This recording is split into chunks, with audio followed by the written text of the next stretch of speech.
সাক্ষাৎ করার জন্য। সেখানে স্বাভাবিকভাবে দুই দেশের মধ্যে যে রিলেশনশিপগুলো আছে, বিশেষ করে ট্যারিফ নিয়ে, যে একটা বড় ট্যারিফ আমেরিকানরা বাংলাদেশের উপর দিয়েছে, সেটার উপর দীর্ঘ আলোচনা হয়েছে যে এই ট্যারিফ বাংলাদেশ কীভাবে হ্যান্ডেল করবে।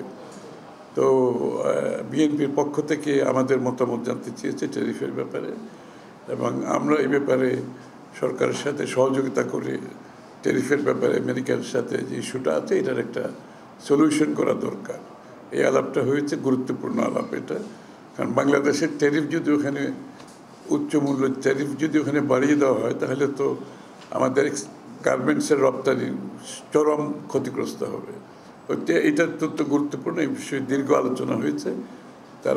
আমরা বিএনপি সরকারের সাথে এই বিষয়ে কাজ করব এবং সহযোগিতা করব যাতে ট্যারিফের ব্যাপারটা একটা সুষ্ঠু সমাধান হয়।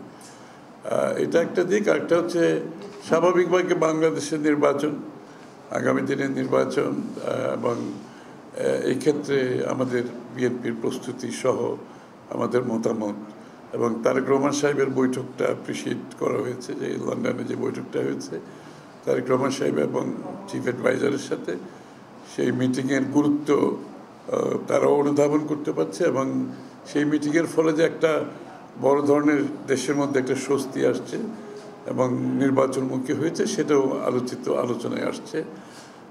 দুই দেশের মধ্যে আরও বিভিন্ন ট্রেড কীভাবে বাড়ানো যায়, বিনিয়োগ কীভাবে বাড়ানো যায়, সেটা আলোচনায় আসছে।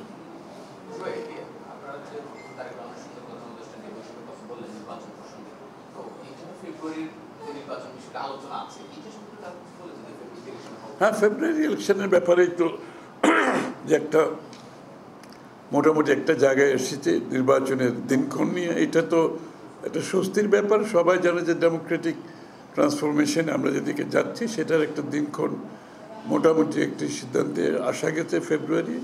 এটা সকলের জন্য স্বস্তি, শুধু বাংলাদেশের ভিতরে তো না, বাংলাদেশে যারা পার্টনার আছে বিদেশে, আমেরিকা সহ, সবার জন্য একটা স্বস্তি। কারণ সবারই তো একটা এইসব ব্যাপারে একটা কর্ম পরিকল্পনা থাকে, একটা পরিকল্পনা থাকে আগামী দিনগুলোতে তারা কিভাবে কাজ করবে।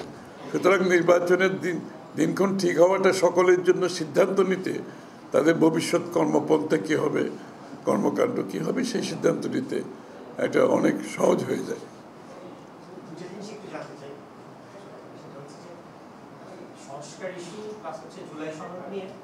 আলোচনা চলছে, এই আলোচনার মধ্যে আমরা একটা মত ভিন্নতা দেখতে পাচ্ছি। আপনারা কি মনে করেন যে প্রকাশ্যে চলে আসছে? আপনারা কি মনে করেন যে এই মত পার্থক্যটা জুলাইয়ের যে নির্বাচনের কথা বলা হচ্ছে সেটাকে অনিশ্চয়তার দিকে ঠেলে দিচ্ছে? মত পার্থক্য তো থাকতেই হবে, আছে না?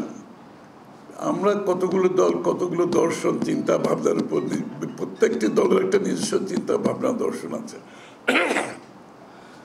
মত পার্থক্য না থাকার তো কোনো সুযোগ নাই এখানে। মত পার্থক্য থাকবে, যে বিষয়গুলোতে ঐক্যমত হবে সেটা নিয়ে আমরা এগিয়ে যাব, এটাই তো সিদ্ধান্ত। এটা ডক্টর ইউনূস সাহেবও বলেছেন, তারেক রহমান সাহেবও বলেছেন, সবাইয়ের মধ্যে একটি ধারণা ঐক্যমতের ব্যাপার আছে। ভিন্ন মত থাকবে, এটা তো নিশ্চিতভাবে থাকবে, এটা নিয়ে কোনো সন্দেহ নাই। এই জন্য তো আমরা বিভিন্ন দল করি, তাই না? আর একমত হয়ে গেলে তো আমরা বাকশাল করবো নাকি এখানে? তো বাকশাল তো বাংলাদেশে প্রতিষ্ঠিত হতে যাচ্ছে না। ভিন্ন মত থাকবে, কিন্তু যে জায়গাগুলোতে ঐক্যমত হবে সেই সেই সংস্কারগুলো করা হবে। এটা খুব পরিষ্কার একটা বিষয়। এটা নিয়ে কনফিউশন থাকার কোনো কারণ নেই। কেন যাবে? এটার সমাধান আগামী 1 মাসের মধ্যে শেষ হয়ে যাওয়ার কথা। কারণ ঐক্যমত যে বিষয়গুলোতে হবে তার বাইরে যাওয়ার তো কোনো সুযোগ নাই। কারণ তার বাইরে যেতে গেলে আপনাকে জনগণের কাছে যেতে হবে। বাকি বিষয়গুলো যেগুলো তার বাইরে থাকবে, প্রত্যেকটি দল জনগণের কাছে যাবে আগামী নির্বাচনে তাদের ম্যান্ডেট নিয়ে, তাদের নির্বাচনী ম্যানিফেস্টো নিয়ে জনগণ সিদ্ধান্ত দেবে। এখানে তো আমরা 50টা দল মিলে, বাংলাদেশের মানুষ তো আমাদেরকে সেই সিদ্ধান্ত দেওয়ার জন্য বলে নেই। আমরা যে ঐক্যমত হলে ঠিক আছে, তার বাইরে যদি কিছু হয় সেটা জনগণের কাছে নিয়ে যেতে হবে আগামী নির্বাচনে। ধন্যবাদ।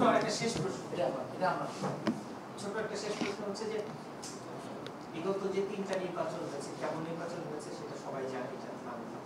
সেই নির্বাচনে এতদিন পরে আজকে আপনাদের তরফ থেকে মামলা করতে যাচ্ছে, মামলা করা হয়েছে এত বছর পরে কেন মামলা? প্রধান নির্বাচন কমিশনার এবং কমিশনার হিসেবে যারা বিগত 3টা নির্বাচনে দায়িত্ব পালন করেছে তাদের বিরুদ্ধে আজকে বিএনপির পক্ষ থেকে ইলেকশন কমিশনে অভিযোগ দেওয়া হয়েছে, প্লাস হচ্ছে এই মামলা করতে থানায় যাওয়া, মানে মামলা বিগত নির্বাচন কমিশনের বিষয়ে এতদিন পরে কেন মামলা? না, সেটা তো এতদিন তো মামলার সুযোগ ছিল না। আপনি বিগত স্বৈরাচারের সময়, ফ্যাসিস্টের সময় মামলা করার কোনো সুযোগ ছিল? তো এতদিন পরে আমরা তো এই যে বিরোধী দলের লোকজন বেল পাচ্ছে কেন? এতদিন পরে মামলাগুলো খালাস হচ্ছে কেন? এগুলো মিথ্যা মামলা ছিল এবং এই মামলাগুলো করার সুযোগ ছিল না বোধহয় এখন মামলা করবে, এটা তো খুবই স্বাভাবিক।